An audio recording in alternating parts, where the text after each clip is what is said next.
questão do metanol. Passou a ser um problema de ordem do dia, gravíssimo, que também está afetando os restaurantes. Mas não é de hoje. Isso que é importante. Mas... essa é a grande crítica que a gente tem com relação ao poder público. E aí que eu faço a minha crítica. Tá, não é de hoje que as adulterações existem. Exato. Qual é o posicionamento da ANR diante desse problema? Eu gosto de dizer o seguinte, se o poder público de fato fizer o que ele deve fazer, que é fiscalizar o que já está regulamentado, a gente consegue operar com mais segurança. Se a polícia recorrentemente fizesse isso, a Secretaria da Fazenda sabe quem compra e quem vende com nota. Poxa, vai lá e bate o Lé com CREA, né? Pô, aqui tá comprando um monte de mercadoria, tá vendendo aqui. Os sistemas hoje da Secretaria da Fazenda devem apontar o que eu compro de bebida alcoólica e o que eu tô vendendo, porque a tributação é em cima dos produtos.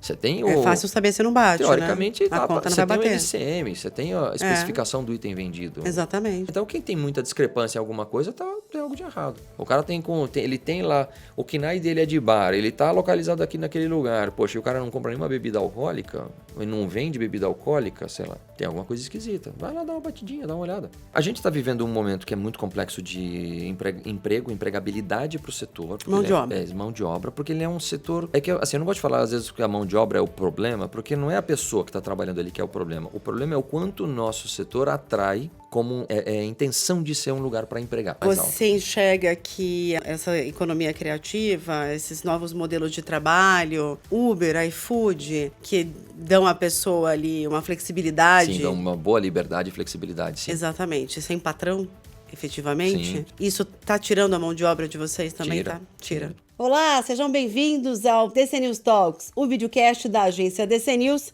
a agência de notícias da Associação Comercial de São Paulo. Eu sou Bruna Lencioni e hoje a pauta é varejo alimentar, mais especificamente restaurantes. Em 2024, os serviços de alimentação, representados principalmente por restaurantes, bares e lanchonetes, registraram faturamento de 272 bilhões, um crescimento de 10,6% sobre o ano anterior. É um segmento com bastante complexidade, portanto não é isento de problemas, assim como nenhum negócio. O momento para o mercado é delicado, vem sendo afetado pela crise da mão de obra, os novos modelos de trabalho e, mais recentemente, veio a onda de contaminações de bebidas alcoólicas por metanol, que abalou mais fortemente os serviços de bares. Vamos falar com quem vive o varejo da alimentação, o presidente da Associação Nacional dos Restaurantes, Eric Momo, que também é o CEO da 1900 Pizzeria. Muito obrigada pela sua presença, Eric. Obrigada pelo seu deslocamento, pelo seu tempo e sua disponibilidade aqui para a gente. Eu que agradeço o convite, Bruno. Vamos começar falando de ANR, né? Hoje, os associados reúnem mais de 12 mil pontos no Brasil, entre restaurantes independentes, franquias, grandes redes de alimentação, bares e lanchonetes em menor escala, como você estava me explicando. Eu queria que você explicasse para a gente, antes de a gente entrar nos temas mais quentes do setor, como é que a ANR surgiu, quando e de que necessidade, de que dores, e como é que ela atua hoje, quer dizer, ela tem uma abrangência nacional hoje, né? Bruno, realmente eu estava pensando, eu não lembro exatamente qual foi a dor inicial que fez com que os restaurantes se juntassem. A ANR, ela nasceu como a Preste, que ela era a Associação Paulista de Restaurantes. A cidade de São Paulo ela é muito importante no sentido da gastronomia do Brasil, né? Até do mundo, ela é muito relevante nesse sentido. Muito. Então, muitos restaurantes naquela época, estou falando aqui dos anos 90, tinham algum problema ali que estavam precisando fazer uma gestão, se juntaram e começaram a trabalhar aquele tema. E aí, aquilo passou a ser uma coisa recorrente. E continuaram assim. Então, aí, a fundação da Preste foi com base nessa união que surgiu dos donos de restaurantes. Então, nasceu em São Paulo como uma associação paulista. Paulista, totalmente paulista, porque era uma coisa bem local, vizinhos, existem alguns grupos até em São Paulo, como ele é muito diverso, os bairros, tem o pessoal que se junta lá do Itaim, que tem muito restaurante, então alguns grupos se unem para discutir questões que são muito específicas daquela região. E assim nasceu a Preste. Com o tempo, com a entrada das grandes redes e as empresas foram crescendo, não fazia sentido a gente trabalhar só São Paulo. Você fala grandes redes de franquia, esse tipo de coisa, que são nacionais. Exato, tem uma abrangência geográfica muito maior, Sim. Então ela começou a ganhar uma participação de players, vamos dizer assim, do mercado, que precisavam ter representação em outras áreas. Sim. Então não adiantava levar o assunto à Preste para debater com o poder público, vamos dizer, federal, se você está falando só da cidade de São Paulo. Então a gente se tornou nacional. né? E começou a atuar com um pouco mais de relevância nesse sentido. Essa foi... É assim que nasceu a ANR, né?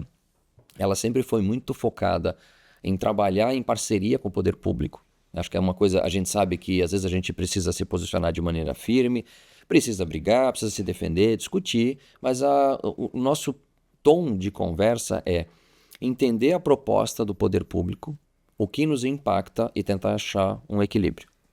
Porque as regulamentações que surgem, às vezes elas complicam demais a nossa vida. Então, vamos entender o intuito dessa regulamentação, qual é a proposta, o que está por trás daquilo que está regulamentado e entender se a gente pode ajudar na construção desse texto para que ele seja aplicável e que seja bom para todo mundo.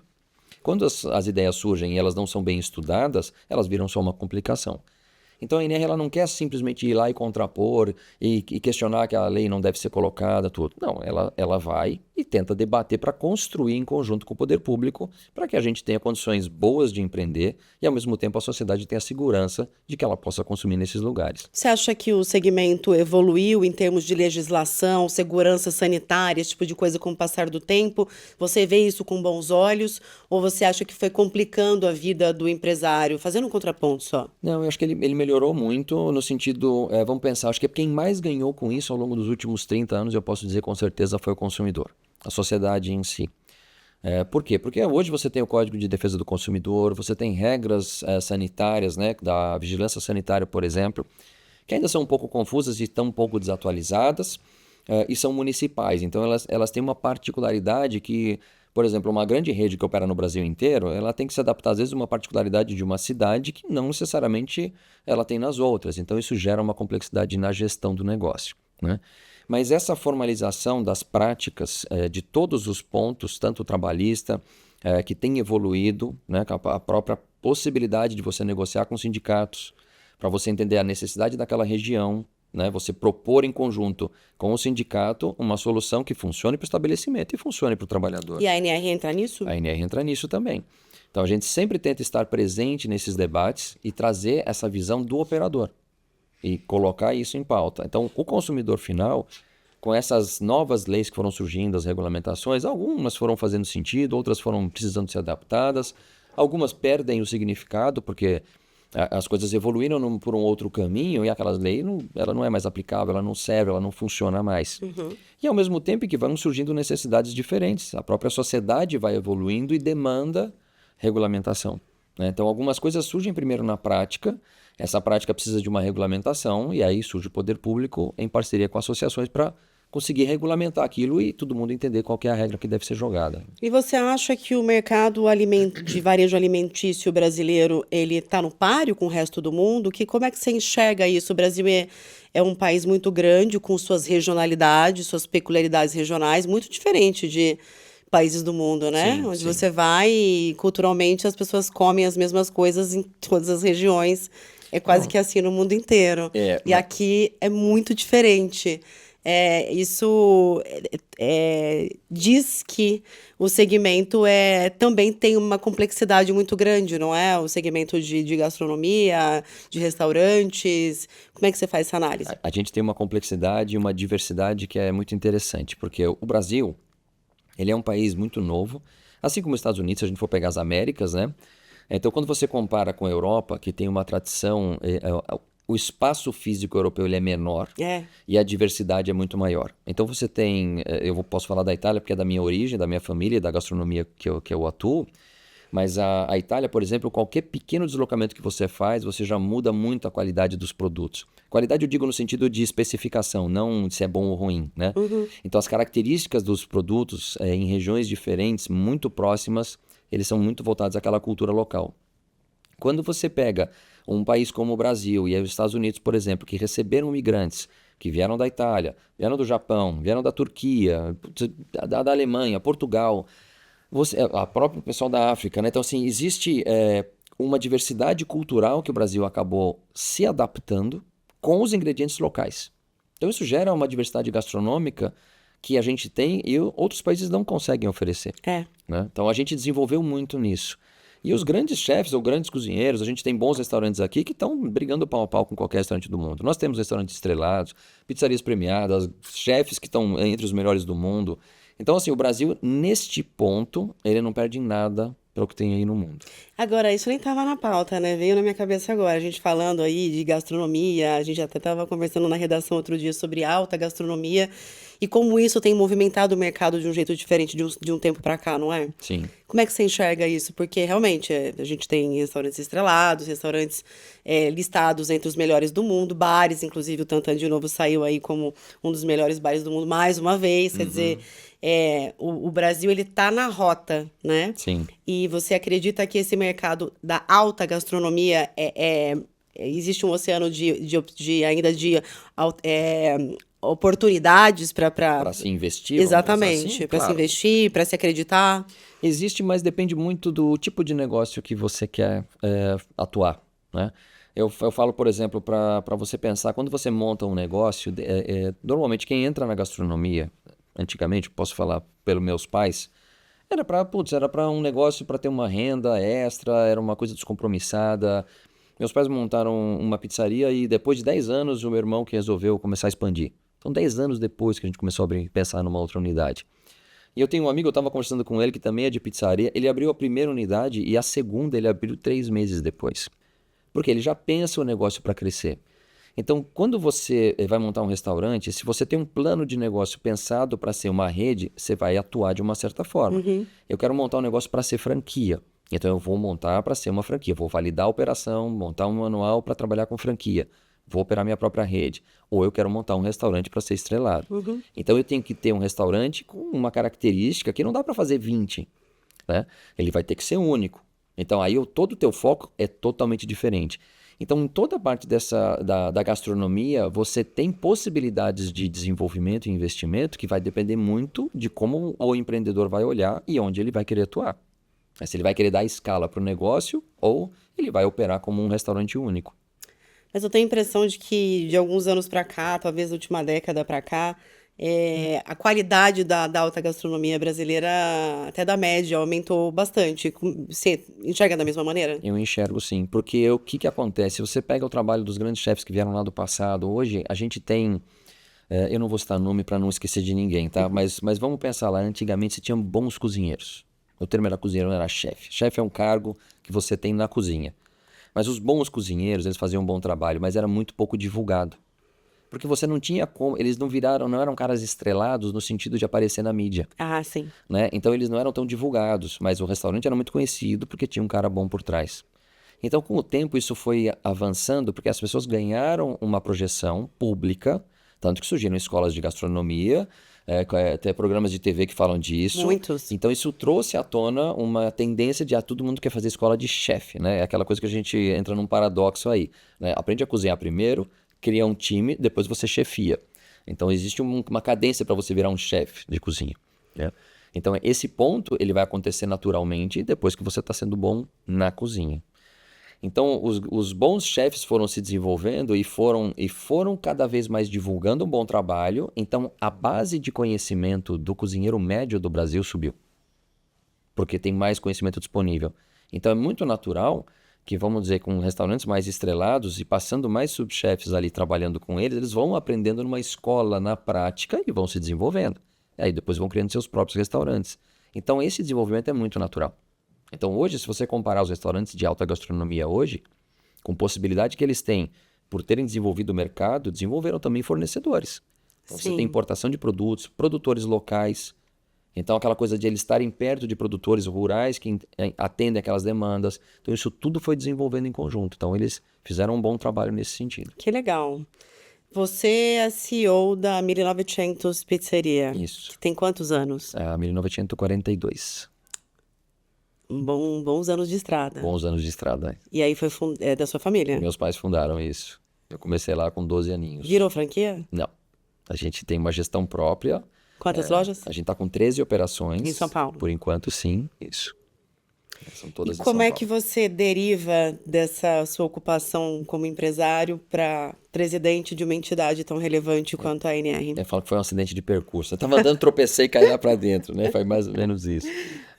Eu entrei na ANR como apreste ainda, né? Como associado e participava de eventualmente alguma reunião, alguma coisa. Depois, com o tempo, quando ela virou ANR, eu fui convidado para compor a diretoria, né? Como ouvinte. porque eu tinha um conhecimento na parte de pizzarias que poderia ser interessante também para compor a mesa. E fui participando de uma maneira despretensiosa. Aprendi muito com os meus colegas, eu falo isso sempre para eles, eu reconheço, porque são grandes empresas que estão ali dentro, cada um dentro de um meio, né? E a gente troca informação até para os nossos próprios negócios.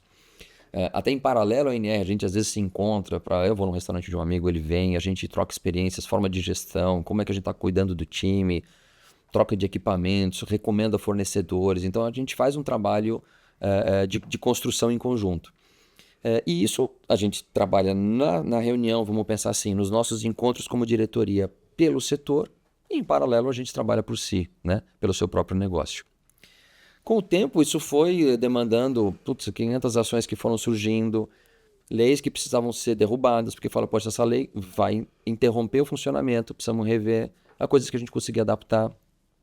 A parte da vigilância sanitária foi uma das bandeiras que foram levantadas lá pelo nosso time. A gente tem a doutora Eliana, que é nutricionista, que nos dá assessoria. Pela dificuldade dos restaurantes em seguir as mesmas regras. Poxa, vamos trazer as vigilâncias sanitárias para conversar. Então a gente foi criando eventos para isso. Então a NR ela foi se construindo de acordo com as necessidades que iam surgindo. E você sempre lá. E eu ali fui fazendo parte eu fui uma pecinha do tabuleiro. E aí, de repente, vou virar presidente. De repente, estava já na diretoria, fiquei com um dos cargos, cheguei a cuidar um pouco do financeiro, ali compondo esse conselho, fiquei vice-presidente do Fernando de Paula. O Fernando de Paula é Relações Governamentais do McDonald's, né, da Arcos Dourados. Ele foi o nosso presidente nos últimos 3 anos e eu fui vice e trabalhando em conjunto com ele. E agora, nesse outro mandato, que eu assumi agora em julho desse ano, de 2025, eu acabei assumindo o papel de presidente e o Fernando está sendo meu braço direito, ele virou o meu vice, até para dar o suporte toda nessa gestão aqui. Interessante o trabalho do associativismo, não é verdade, Eric? Porque a gente está dentro da associação comercial, muitas coisas acontecem aqui dentro e muitas delas são de total desconhecimento de grande parte da sociedade, que não é do segmento, não acompanha o segmento, enfim. Muitas coisas também poderiam ser até mais divulgadas pela mídia e acabam que não. Mas o associativismo é interessante, né? Sim, ele é fundamental, eu acho. Fundamental. Para a gente dar, a gente fala isso muito. A gente até vende muito pouco a NR, né? E essa é uma das bandeiras que eu trouxe para o meu mandato e falo, a gente precisa falar da NR. Por quê? O trabalho que a gente fez, por exemplo, só para ter uma ideia, a gente ficou em debate e discussão por 7 anos para conseguir sair essa lei da gorjeta. E qual a importância, Dos né? 10%. Isso. Qual a importância da lei da gorjeta, que é uma lei federal? Os restaurantes antigamente... Isso foi a atuação direta de vocês. Foi a atuação direta nossa, a gente compõe com outras entidades, às vezes a gente leva o assunto, né, e faz um trabalho misto, como a gente está fazendo agora, né? Mas acho que é importante entender que sempre existe um protagonismo da NR na condução de alguns assuntos, porque a gente tem uma procura e um cuidado muito grande da formalização do setor como um todo. Então, a gente entende que quanto mais formalizado e correto ele estiver trabalhando, melhor é o jogo para todos. Então, a gente não passa pano. Essa é a nossa regra. A gente entende que a gente tem que trabalhar de maneira correta e a gente precisa estar formalizado. E tem muita gente que não está nem Não formalizado tá. e nem trabalhando de forma correta e completamente em desacordo com as normas sanitárias. Exato. A gente sabe, a gente não quer brigar, mas a gente quer que caminhe todo mundo para ter uma concorrência saudável, porque senão vira uma concorrência desleal. Né? E isso acaba sendo prejudicial, de novo, para o consumidor final. Você fala porque o cara está pagando imposto de um lado e o outro do outro lado, o outro Exato. não está pagando. Ou não está pagando imposto, ou, por exemplo, está com um funcionário que não está registrado. Então, gera uma situação muito insegura para quem está operando da maneira correta, né? Eu ia entrar numa outra coisa aqui, mas a gente já está falando de problemas. Qual seria hoje, na sua visão, o grande problema do setor de varejo alimentício no Brasil? Você quer um só? Eu posso.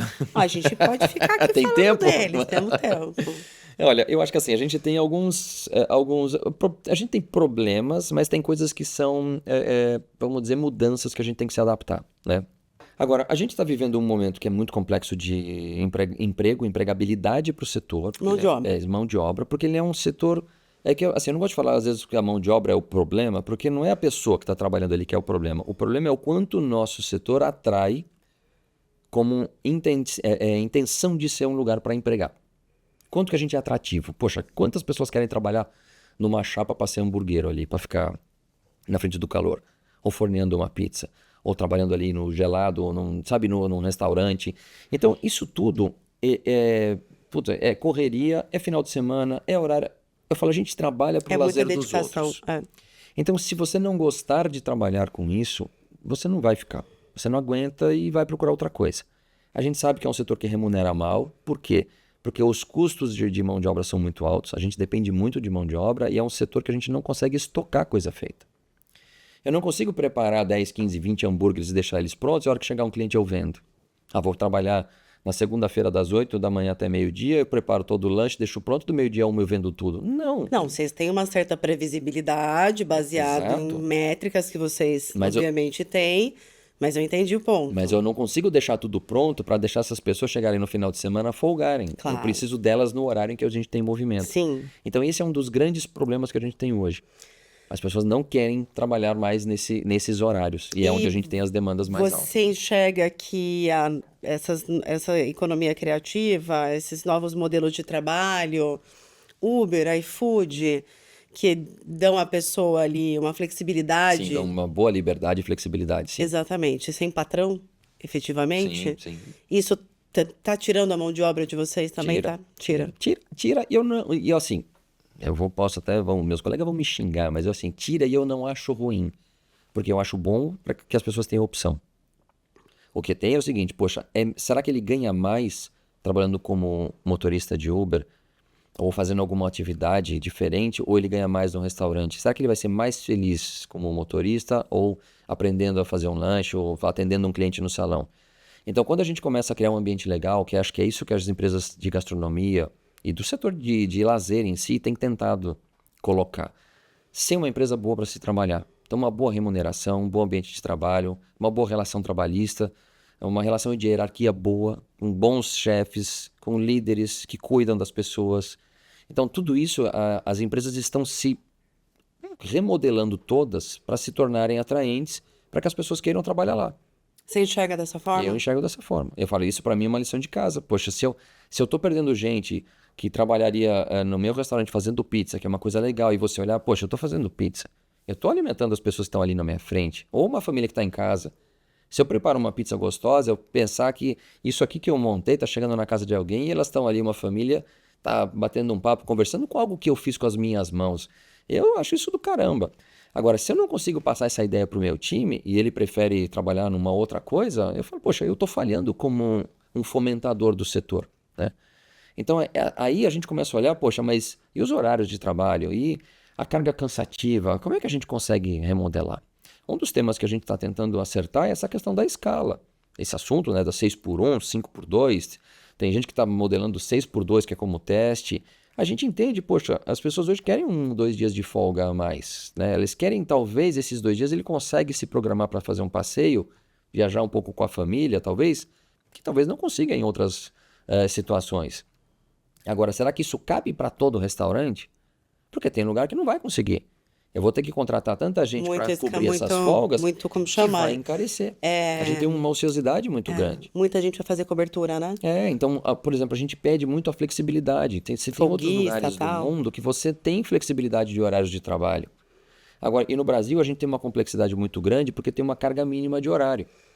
Então, se eu contrato alguém para trabalhar, eu vou ter que pagar ele trabalhando ou não, ele produzindo ou não. E aí, ele custa. Então, se ele custa porque eu tenho que pagá-lo no final do mês, eu vou ter que ratear entre o quanto foi feito. Um exemplo simples é, se eu faço pizza só na sexta-feira, eu vou pagar de segunda a sexta esse cara lá. Pô, mas eu vou ter que pegar esse custo todo da semana e ratear nas pizzas que eu vendi na sexta. Então, isso eleva o preço do alimento no Brasil. Quando você compara comer uma refeição aqui no Brasil e compara na Itália acaba saindo às vezes mais barato quando você converte do que sai aqui no Brasil. Por quê? E nos Estados Unidos, como é que está acontecendo? É a mesma coisa. Você acha que a questão trabalhista é o que pega aqui? Impacta muito. A gente tem dificuldade. Uma das coisas que a gente teve nessa pequena reforma trabalhista, que foi o acordado, ele valeria mais do que o legislado, né? Se eu faço um acordo com o sindicato, eu poderia dar algumas flexibilidades dentro de certas margens. Ele foi um tremendo avanço. E eu acho que teria que ser mais. Porque as leis trabalhistas, CLT, ela protegia um tipo de patrão que praticamente não existe mais. As mudanças houve muita mudança nas relações de trabalho. Mudou muito. A sociedade mudou muito, né? Então, assim, e a sociedade mudou, tanto que se a gente for pegar o problema da lei hoje, como é que a gente coíbe os crimes cibernéticos? A gente tem um grande problema com isso, e você vê que a gente não consegue ter uma legislação que enquadre algumas coisas que acontecem. Como é que a gente protege as pessoas no ambiente de internet? Digital. Você fala no geral, né? No geral. Sim. No geral, né? Por quê? Porque, como eu estava explicando, existe a prática primeiro e depois a exigência de você regulamentar aquilo. Agora, se a gente pega a CLT, que está antiquadíssima, né? Tem coisas que fazem sentido, mas tem coisa que já não faz mais. A sociedade mudou completamente. Como é que a gente melhora isso? O varejo tem, de forma geral, sofrido muito com falta de mão de obra e as pessoas descrentes de que aquilo ali pode render a elas uma posição de liderança um dia. Não sei, mas é bem complexo. E um outro ponto que eu vejo com relação aí especificamente da mão de obra, vamos falar das gerações, das diferenças de geração, né? Sim. Quando eu comecei a trabalhar lá com meu pai, eu tinha 12 anos de idade, eu ia porque eu tinha que ir e ponto final. Não tem discussão. Né? E eu até entendo, aquilo foi bom naquela época, eu tomei muita bronca, porque às vezes com 14, 15 anos de idade, eu queria ir num bailinho, eu queria aproveitar um pouco a adolescência, e no final de semana eu tinha que trabalhar, né? E não era remunerado, né? Eu falo que eu brinco, que eu falo, poxa, a remuneração que eu tinha era estar na minha casa e fazendo as minhas coisas. Então, mas na minha cabeça, na forma como eu fui criado, estava tudo bem, era assim. Né? E a gente, depois na geração seguinte, a gente não quis isso para os meus filhos, nem o meu irmão, nem o meu sócio, a gente não quis forçar os filhos a seguirem esse mesmo caminho, que eles tivessem liberdade de escolha. Então, quando a gente vai evoluindo como negócio, a sociedade vai evoluindo, e a gente olha hoje, como é que as gerações novas estão buscando como trabalho? Porque o trabalho para a gente naquela época, ele tinha que existir na nossa vida. Hoje não necessariamente. As pessoas olham e falam, bom, eu preciso de quanto para viver. E como eu consigo esse quanto? Total. E aí eles vão buscar. E a velocidade com que eles querem atingir isso é muito diferente. Por exemplo, eu ia para trabalhar porque aquilo era feito no dia e tinha que ser feito. Eu não tinha um plano da minha vida do quanto eu ia fazer o que para onde. Você só estava indo ali porque falaram que era assim. Eu estava indo. Então, falaram que era assim. Hoje, para montar um profissional da cozinha, um chefe, como a gente fala, né? As escolas já são de chefe, porque se ela falar, você vai aprender a cozinhar para depois trabalhar num restaurante, daqui a 5 anos... Imagina. Não consegue. Não vai. Não vende o curso, não assimila e acaba não tendo atração para esse público. Isso aí é grave. Mas o problema da geração atual realmente tem sido sentido no mercado de trabalho. Tem sido muito sentido. Essa coisa da retenção, mas isso em segmentos diversos. Não, por isso que eu falo. Aí eu falo que é o problema da mão de obra. Não é nós que não atraímos. É que assim, a gente não vê a mesma vontade de trabalhar. Eles têm vontade de viver. O trabalho está inserido ali em algum ponto na escala, acho que em quarto e quinto plano, talvez. Se eu tiver que trabalhar para conseguir alguma coisa daqui de cima, eu vou. Mas se não tiver, não vou. É isso. A lei do mínimo esforço, como dizia antigamente. Exato. Bom, tirando o fator mão de obra, que é uma problemática aí social que a gente vai precisar estudar e enfrentar, você diria que outro problema do segmento seria tributação? A gente falou um pouco aí do ICMS, a questão da gorjeta, etc., mas não necessariamente nada sobre reforma tributária. A reforma vai impactar vocês? Como é que vocês estão imaginando isso, se preparando para isso? Como é que a ANR tem orientado os seus associados? Olha, a ANR trabalhou bastante nesse desenho da reforma tributária. A gente tentou...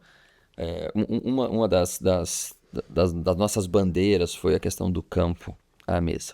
Tentar trazer esse entendimento de que o alimento... ele começa lá no campo e ele vai chegar na mesa de alguém. Qual é o caminho que ele vai percorrer? Vai depender muito do tipo de negócio.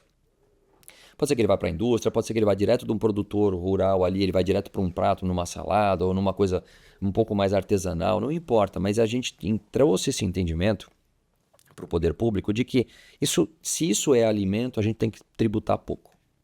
E está bem leve essa escala. Então, esse foi o trabalho que a gente tentou levantar como bandeira. E aí entraram as exceções, algumas exceções. Você trabalha, deu uma boa aliviada.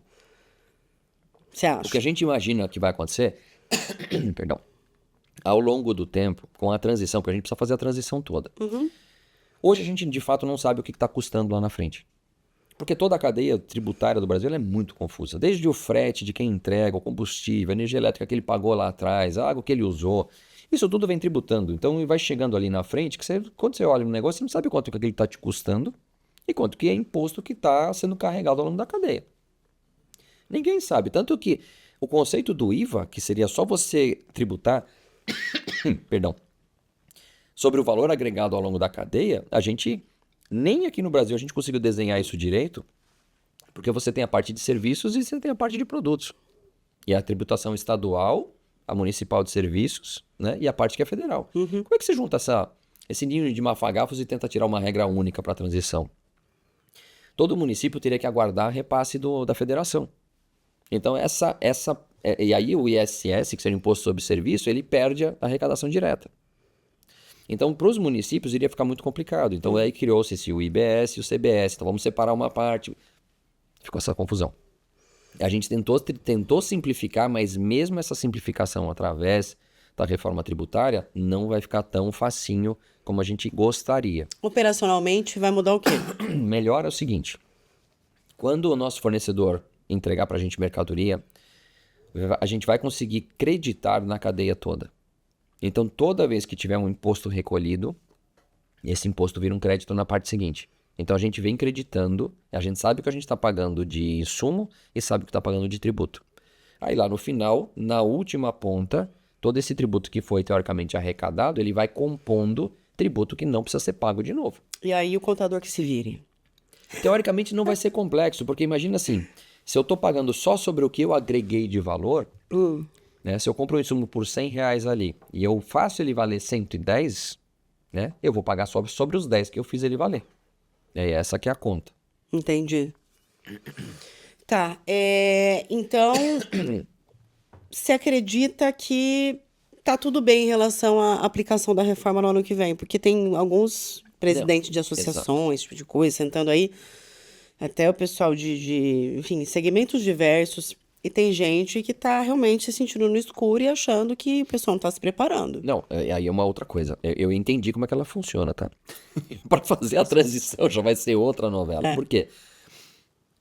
A gente vai ter que entender quem vai estar transitando em que momento. E assim, você tem toda a cadeia que vai ter que trabalhar debaixo da mesma regra. Então, como que a gente vai funcionar? Quem que vai já estar usando já o CBS e o IBS e quem que não vai estar? Como é que neste momento a gente vai ter que desenhar isso? Então, um dos pontos que a gente quer tentar fazer é um evento, uma cartilha, explicar para os operadores de restaurantes, olha, como é que vai funcionar isso aqui ao longo desses anos para fazer a transição de modelo. Senão a gente vai estar perdido. A gente realmente, hoje, eu não sei te dizer como é que vai ser. Mas hoje você não sabe. Não. Eu sei como é que vai ficar lá depois de 2031, que é quando, acho que é 31, né, que vira tudo. Mas antes disso, na transição, como é que vai funcionar, realmente vai ser meio confuso. Precisam validar ainda o modelo de sistema. Na WeFood Report 2025, vocês elencaram diferentes segmentos de atuação possíveis para o setor. Entre eles, vendas diretas, varejo, facility management, que é oferecer outros serviços além de refeições coletivas em empresas, por exemplo, catering para eventos, operações de pontos de food service sob regime de concessão, terceirização de equipes de cozinha, por exemplo, mesmo dentro de uma rede, e catering aéreo, que é um negócio que tem crescido aí com a aviação executiva. A aviação executiva está crescendo no Brasil. Dentro de todas essas possibilidades aí que existem hoje dentro desse campo do varejo alimentício, o que é que bomba de fato? Boa pergunta. Eu não sei te dizer na mosca, mas o que eu acho assim que a gente tem um ponto que a indústria hoje, ela pode atuar muito nessa questão do varejo direto. E essa é uma questão que tem sido muito levantada, né? Das lojas próprias de fábrica que você pede, existe a logística de distribuição e ele chegar direto ao consumidor. Então, Dá um exemplo. Eu não sei de marca agora específica, eu não quero correr o risco de dizer, mas tem lojas de marca, se não me engano, a própria Nestlé que tem marca, que vende online, que você pode entrar na loja e comprar produtos. Tá. Então, assim, seria um tipo Balduco, por exemplo. Exato. Balduco, por exemplo, a Balduco tem loja a Casa Balduco, que eles têm em shopping e tudo mais. Então, isso e estão operando com outros produtos. Então, o que acontece com isso? A indústria, quando ela chega nesta ponta, ela começa a ter uma leitura do comportamento do consumidor que agiliza bastante o processo para a indústria funcionar. Então, ela não depende de um intermediário. Eu estou fazendo e vendendo para o mercado e se saiu ou não saiu, eu vou saber se o produto está tendo adesão ou não e por quê. Quando ela tem a própria métrica de sell-in, sell-out, por exemplo. Isso, ela consegue ter essa agilidade. Então, esses são um dos pontos que a indústria acaba ganhando nesse sentido. E a tendência é que quanto mais a indústria consegue se desenvolver, que é uma diferença que a gente tem em alguns lugares, por exemplo, nos Estados Unidos. Lá, por exemplo, eles conseguem entregar uma variedade de tipos de produto para o operador não precisar ter uma cozinha central, por exemplo. Por quê? Eu posso receber... Semi-pronto, sei lá. Exato. Eu posso receber, por exemplo, vamos pegar o queijo, mussarela. Eu posso receber ela fatiada fina, fatiada grossa, ela pode cortada em tiras, ela pode ser ralada grossa, ralada fina, congelada, resfriada, então em pacotes de 5 quilos, em pacotes de 100 gramas, sei lá.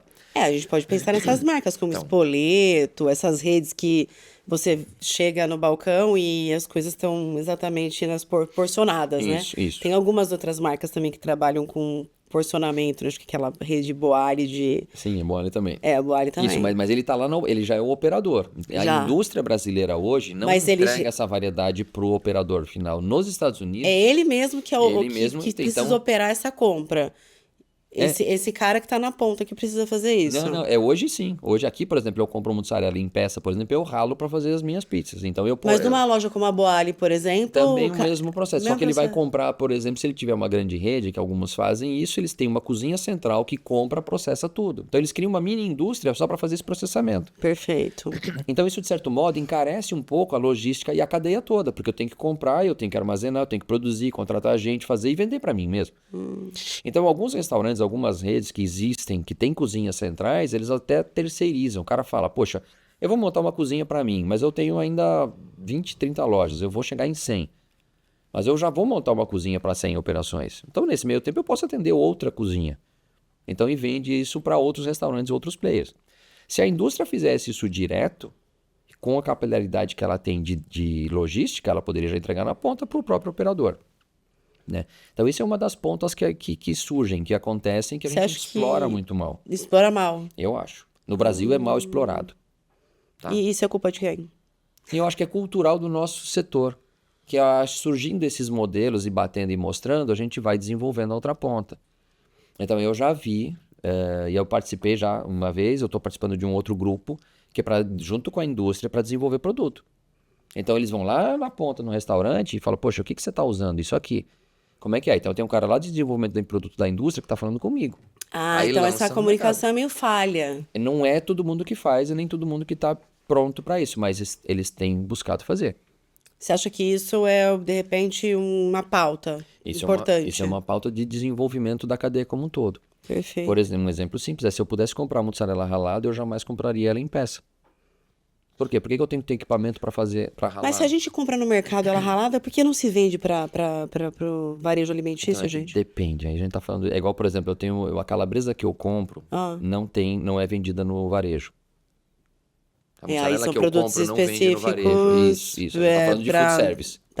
Tá. Então tem algumas coisas que são da nossa própria cadeia. Entendi. Perfeito. E o contrário também existe. Tem coisa que é só do varejo que não vai para food service.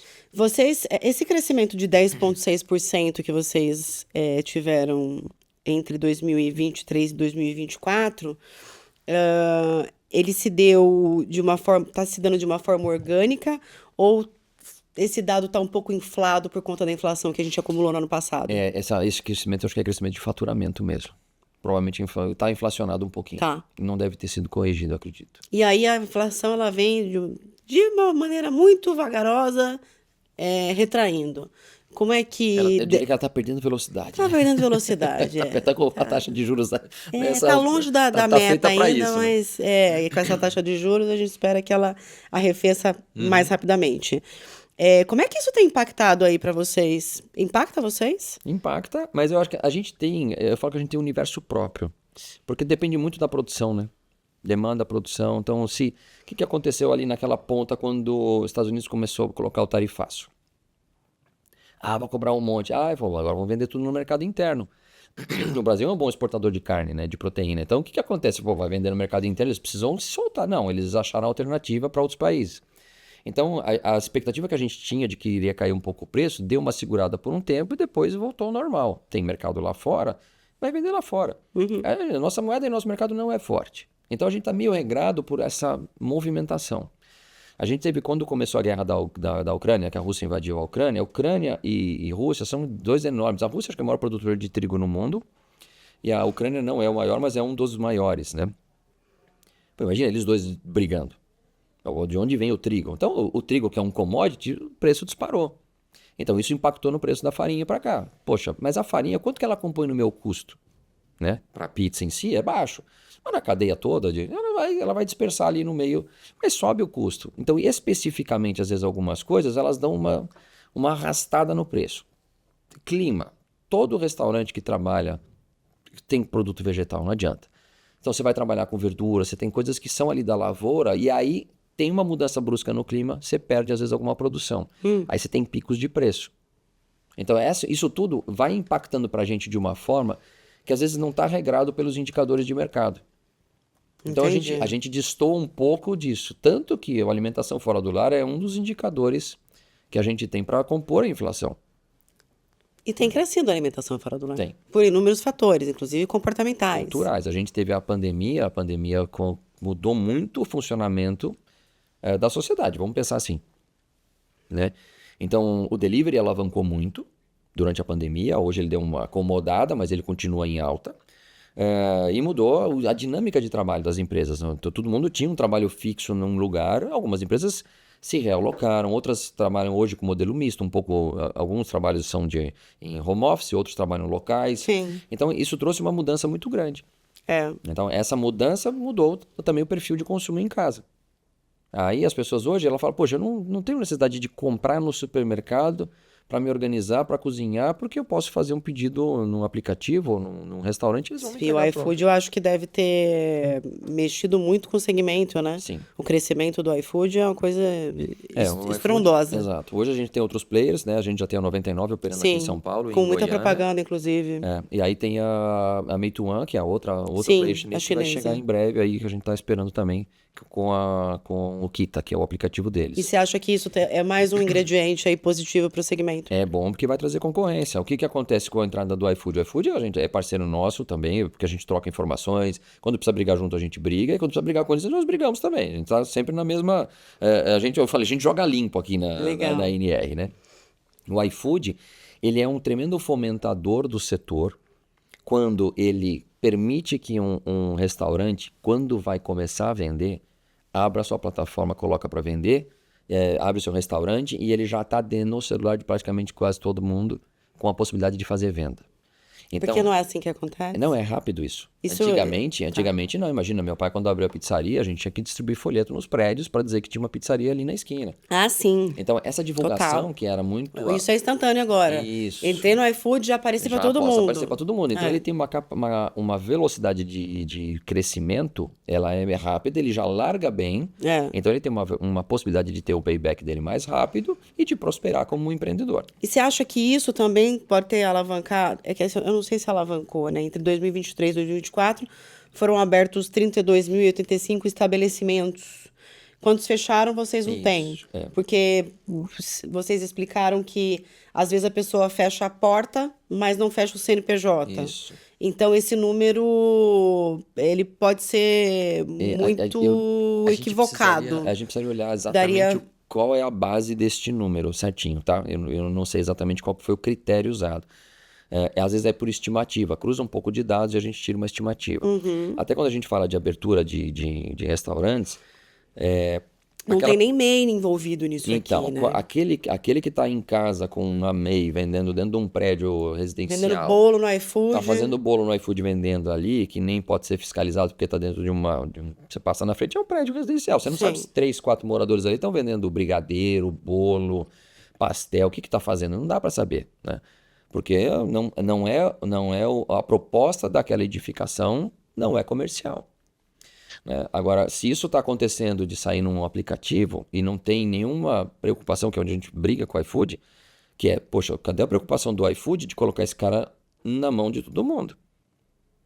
Precisa ter um pouco de filtro nesse player que está entrando para não virar uma concorrência desleal do outro que está formalizado ali, sujeito à fiscalização. Isso é uma questão É interessante. bem interessante. Porque eu posso começar a fazer brigadeiro na minha casa hoje, abrir uma lojinha Aí, e colocar no isso, iFood. exato. E a vigilância sanitária não vai na minha casa. Nunca vai. Você pode estar o gatinho Mas- passeando ali na sua Mas pilha, na fazendo sua seu brigadeirinho. pizzaria, o cara passe Exato. lá uma vez por mês pra ver se tá tudo certo. Isso. Se as regras alteradas estão sendo cumpridas. Exato. E, enfim, com sujeito à multa, Não, e aí o que interdição. a gente tem também? Aí tem um erro, eu vou falar aqui como mentor de donos de negócios, porque eu mentoro também donos de pizzarias que querem se desenvolver. Quando ele vai abrir um negócio, eu falo, precifica o teu produto com base nos custos, mesmo que você não tenha custos. O cara que começa na casa dele, o IPTU dele, ele fala que é conta particular, a conta de água, a luz, o gás. Então, o metro quadrado que ele está ocupando para começar essa operação, ele não contabiliza. Então, ele vende muito barato. O que acontece? Ele está fazendo concorrência desleal. E ele está errando, porque ele está ganhando um público que paga um preço que não dá para praticar no mercado formal. E aí ele deseduca o consumidor final, porque o consumidor fala, poxa, eu estou comprando tal produto e é bom. E é barato. E é barato. Por que vocês estão vendendo tão caro? É. Entende? E aí quando ele cresce, ele consegue vender bem, ele quer sair daquele apartamento, daquela situação, vamos dizer... Caseira, né? Caseira, para ir para a formalização, ele não consegue ganhar dinheiro mais, porque aquele preço não custeia tudo. E aí ele cai na própria cilada. Exato. Nossa, mas assim, é um tema que dá pra ficar aqui 2 dias falando. Dá. Meu Deus. E eu nem entrei na questão do metanol, que a gente conversava também antes, porque no fim das contas a gente não vai temporizar isso aqui agora, porque não tá sendo ao vivo, a gente tá gravando, mas passou a ser um problema de ordem do dia, Sim. gravíssimo, que também tá afetando os restaurantes. Mas não é de hoje. E isso que é importante. Mas- Essa é a grande crítica que a gente tem com relação ao poder público. E aí que eu faço a minha crítica. Tá, não é de hoje que as adulterações existem. Exato. E já houve casos aí não pontuais também, acho que, se eu não me engano, na década de 1990, Sim, teve um problema de contaminação em teve problema 1990. de contaminação. Isso. E aí algumas pessoas morreram. Isso. E outras tantas foram intoxicadas, ficaram vivas, algumas com sequelas. E agora a gente vê uma nova onda acontecendo. Acredita-se que não foi no processo de destilaria, que sim, esse material foi colocado propositalmente nas garrafas para fins de adulteração e barateamento do produto? Então, me parece que, assim, pelo que eu vi, uma notícia muito fresca. E tá difícil acompanhar, porque às vezes eu vou tentar ver uma notícia, um pronunciamento, e tá sempre muita informação que se repete, né? Mas pelo que eu entendi, parece que houve uma contaminação de fato, não por acidente, mas porque utilizaram o metanol na composição da bebida. Isso. E não veio da indústria formal. Porque a indústria formal não teria como cometer esse deslize. É isso que a gente entende. Sim. Tá? Então, assim, de fato, fábricas clandestinas, na intenção de preparar uma garrafa falsa, acabaram colocando metanol em vez de usar etanol. É isso. Então, esse erro não foi parece que não houve um acidente que fala, não, pode ser tipo a lavagem, uma contaminação. Não, não foi isso. Não. Foi utilizado mesmo metanol na composição da bebida no lugar do etanol. Agora, qual é o posicionamento da ANR diante desse problema? Eu gosto de dizer o seguinte, se o poder público de fato fizer o que ele deve fazer, que é fiscalizar o que já está regulamentado, a gente consegue operar com mais segurança. E é tão simples isso, como eu estou falando. Agora, não tem efetivo, falta gente, Ok, eu sei. O Brasil é um país extremamente complexo. Se você for fiscalizar todos os bares de São Paulo, você vai levar 10 anos para uma equipe de fiscalização circular por todos. Eu sei, eu não estou dizendo que é fácil, eu estou dizendo que é simples. A prática é essa. A gente não precisa de novas regulamentações, não precisa de novas leis, não precisa proibir alguma coisa que já está colocada. A indústria que produz, ela já segue regras sanitárias muito sérias para produzir aquilo. Então, existe uma distribuição que tem que ser rastreada. E aí, o operador do bar e do restaurante, ele tem que comprar mercadoria com a nota fiscal direto daqueles distribuidores que são oficiais.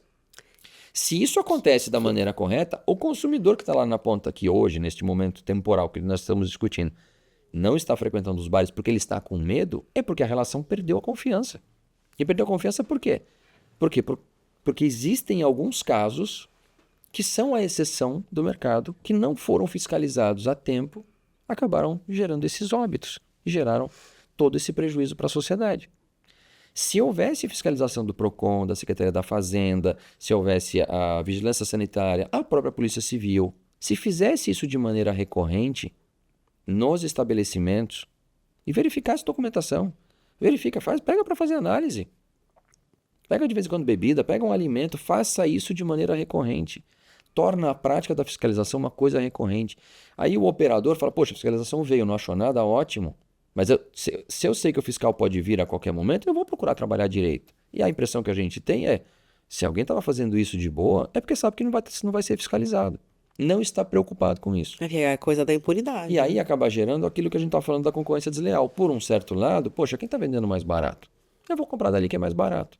É o mesmo exemplo que eu dei do brigadeiro, que custa pouco, acontece com a fabriqueta que está falsificando a bebida.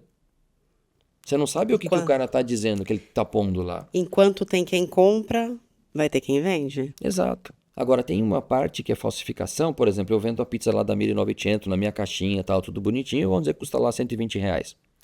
Alguém pega as minhas caixas, desvia as minhas embalagens, prepara uma pizza de R$50 e vende por 120, ou fala, olha, eu tenho pizza da 1900 para vender por R$100. O cara está usando a minha caixa e está vendendo no paralelo. É hipotético isso, né? Isso não acontece. Claro, pelo amor de Deus, é um exemplo, tá? Meu sócio vão me matar com esse exemplo, mas é um exemplo. O que acontece? Ele pode estar fazendo uma pizza boa, com ingredientes oficiais, tudo, mas não é a minha marca. Então ele está ganhando em cima da minha marca. De tudo que eu me dedico no meu negócio, que a gente faz há 40 anos, para ele ganhar o lucro dele. Então existe o cara que está falsificando, mas também não está pondo nada adulterado. Tem gente que está trocando rótulo de bebida. Ele pega uma garrafa de cerveja mais barata que tem e troca para o rótulo da mais cara. A gente tá falando de mortes e casos de pessoas que têm ficado com sequelas, mas é bom lembrar que tem muita bebida adulterada que não causa intoxicação. Exato. Necessariamente. Tem muita falsificação, eles falam, tem o descaminho, que é aquelas bebidas que são contrabandeadas, entram por vários caminhos no Brasil, principalmente, se não me engano, acho que pelo Paraguai, passa ali pelo Paraná. Sim. Então, existe... Isso é antigo, né? Não. Isso é antigo, não é? Não é. Não? Não, por isso que é tão antigo quanto está acontecendo agora. Por quê? Essas fábricas clandestinas que estão, a maior parte, vamos dizer, em São Paulo, porque é óbvio, assim como os melhores restaurantes estão aqui, é onde tem mercado. Então é aqui que vai ser a atuação. Onde que você vai roubar celular? Vai roubar onde tem mais gente na rua que tem celular bom. O cara não vai lá no interior do Acre ou buscar no meio da Amazônia para roubar alguém, porque lá não tem ninguém. Então onde que vai estar? Vai estar concentrado e tem uma população que é público-alvo para isso. Então o falsificador vai estar aqui perto. Então ele vai trazer essas bebidas. A gente teve há um tempo atrás que o vinho na Argentina estava muito barato e tinha um monte de gente trazendo vinho a preço de nada. Por quê? Porque o vinho não tem problema nenhum, só não estava pagando a taxa de importação, que até entre Brasil e Argentina a gente tem o Mercosul, né? Mas tem um limite para você trazer.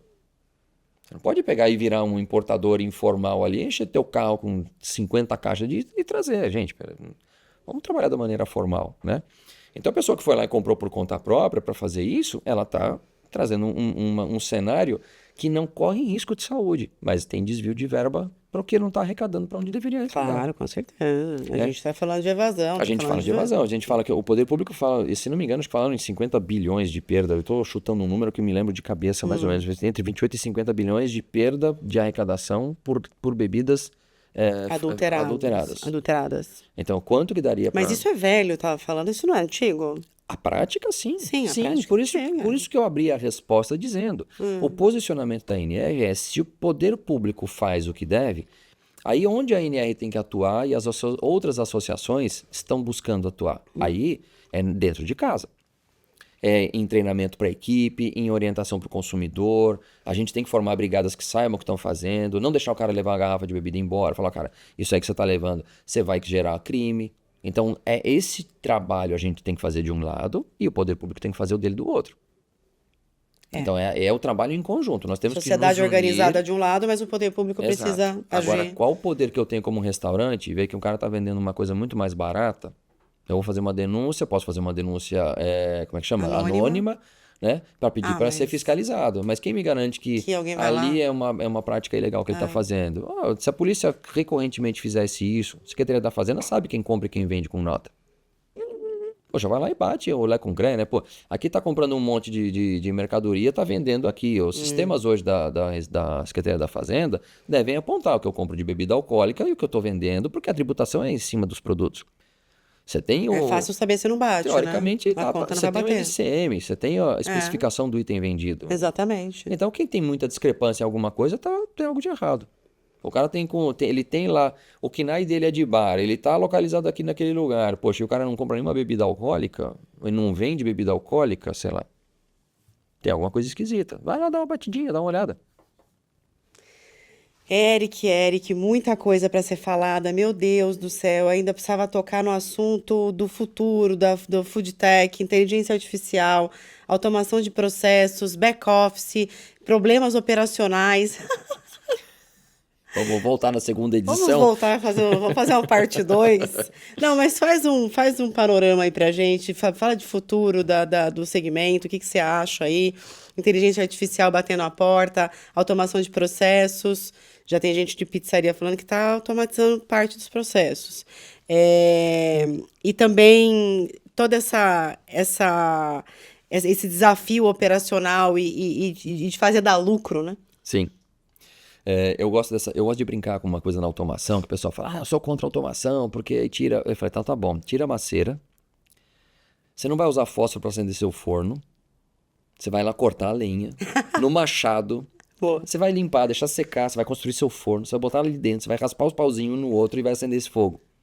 Você vai moer o trigo na mão, depois você colher na unha. Então assim, começa a falar, você tá louco? Eu falei, não, você tá tirando tudo que a humanidade automatizou até aqui. Né? Então não é só a maceira que eu tô brincando. É tudo que você tem na tua mão, ficou tão normal que você desconsidera o que houve de evolução tecnológica nesse tempo. É verdade. As pessoas às vezes não percebem, faz tão parte do nosso dia a dia que ela olha só o que está apresentando mudança hoje.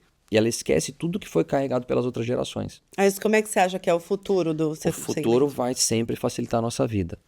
E a IA vai roubar emprego, assim como o computador roubou, a planilha do Excel roubou, porque agora ninguém mais faz conta na regra de cálculo, né? Não, ChatGPT. Não, gente, não tem porquê. Os empregos não serão roubados. A gente vai mudar a qualidade e o tipo de trabalho que é executado. O ser humano sempre vai buscar uma ocupação e sempre vai buscar produzir algo. Essa é a minha visão. O que a gente pode tirar é o trabalho que pode ser repetido por um equipamento, por uma máquina ou por um robô que venha a produzir isso. Maior desafio do setor de alimentação, varejo alimentício, back-office ali, fazer dar lucro. Como é que faz? Hoje é ser...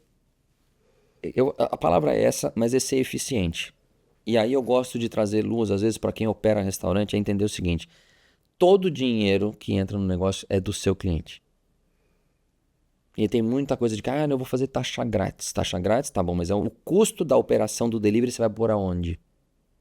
Então existe todo o custo. Como eu exemplifiquei, o cara que está fazendo brigadeiro em casa, no apartamento, ele não precificou, mas ele tem o custo de estar ocupando aquele espaço. Então, quando você pensa na eficiência toda da cadeia, onde eu estou pegando o dinheiro do meu cliente e estou diluindo esse dinheiro em camadas do que eu faço, se eu sou eficiente em cada uma delas, eu tiro um pedaço para o meu negócio no final.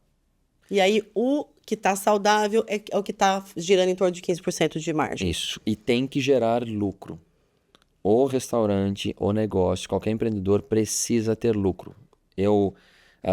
Vou falar aqui do meu negócio um pouquinho. Tá? A 1900, ela sempre buscou ter lucro. A gente sempre trabalhou para isso. Tivemos momentos mais difíceis, mais fáceis e etc. A pandemia para a gente foi uma alavanca para a gente fazer lição de casa. Por quê?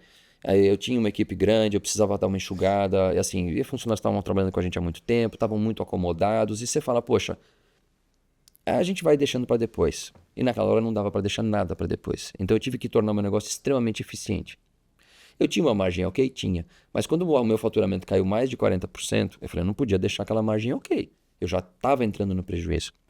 Então reorganizar todo o meu negócio fez com que a gente adquirisse uma eficiência maior. Com base nessa eficiência maior, eu me tornei mais rentável.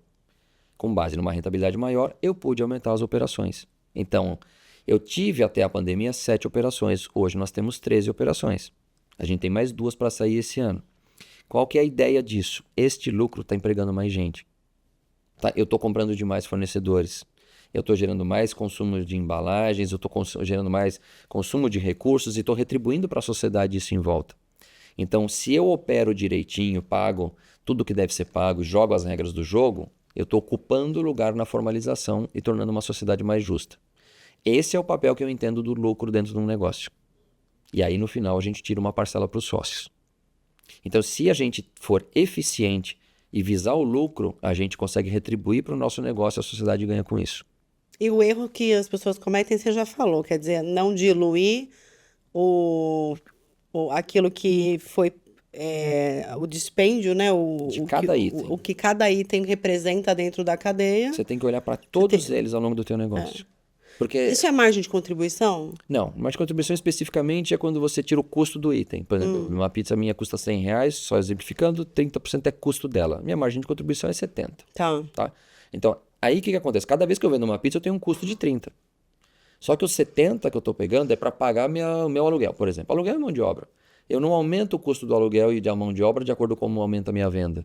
Então, ele é são custos fixos. O CMV, que é o meu 30%, que é o custo da mercadoria vendida, ele é variável. Então, a minha margem de contribuição, ela sempre vai me ajudar a pagar a despesa fixa. Eric, eu quero agradecer muito sua participação aqui no DC News Talks. Obrigada pelo seu deslocamento, seu tempo, sua disponibilidade. Fica à vontade se tiver últimas considerações para fazer, por favor. O que eu falei no comecinho, acho que a gente precisa participar de associação. Então, eu peço, se você opera com restaurante, entre em contato com a ANR Brasil. .org, entre em contato com a gente ou procura na internet a ANR, Associação Nacional dos Restaurantes, vem fazer parte da associação e brigar junto com quem a gente precisa brigar.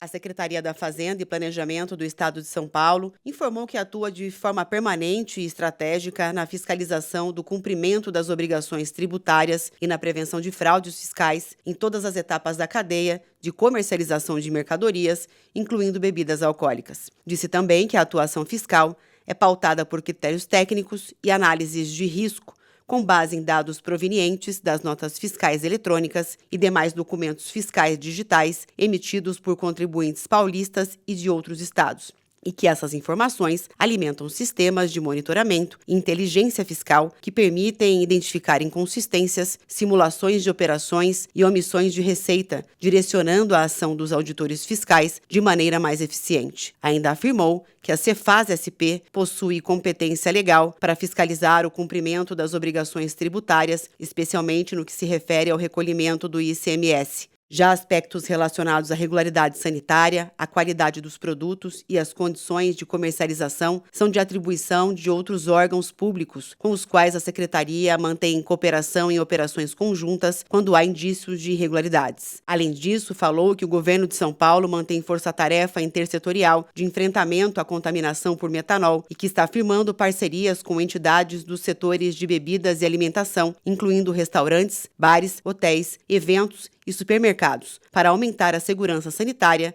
e evitar novos casos. Termina aqui mais um episódio do DC News Talks. Muito obrigada pela sua audiência e até o próximo programa.